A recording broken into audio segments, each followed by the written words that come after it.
Hey everybody, it's Cale from the Faith Explained Institute coming at you again with another episode of Easter Evidence, in which we're looking at some minimal facts. You put them all together, we make a great case for the resurrection of Jesus from the dead. Remember last time we talked about the Corinthian Creed, this early creed of the church that's found in 1 Corinthians chapter 15, verses 3 to 8. And St. Paul obviously got this from Peter and James in Jerusalem. This was probably composed within months after the resurrection event itself, kind of an early catechism of sorts that was passed on in the church. Paul is writing 1 Corinthians about 20 years after the resurrection. He's quoting this early creed, and here's what he says in verse 6. After that, Jesus appeared to more than 500 of the brothers at the same time, most of whom are still living, though some have fallen asleep. Wow, Jesus appeared to over 500 people at once. That is a stupendous claim.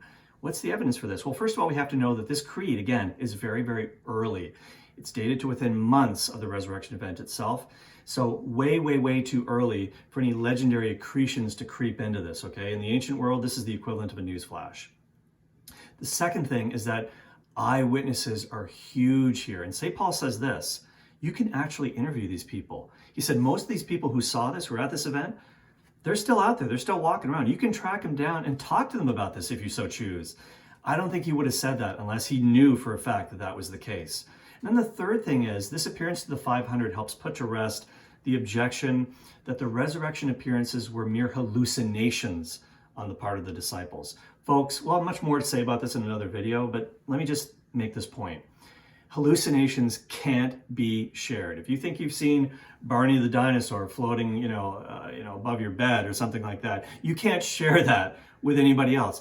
Hallucinations are subjective by nature. They're personal. They're individual occurrences. There's no such thing as a group mass hallucination. So these people saw something that was outside of themselves, and they say it was the physically resurrected Jesus alive from the dead. That's something to consider. So what a stupendous thing to say. More than 500 people at once saw the risen Christ. It's in our earliest source, it's in our best attested source about the resurrection, and it's powerful evidence that Jesus rose from the dead. For the Faith Explained, I'm Cale Clark.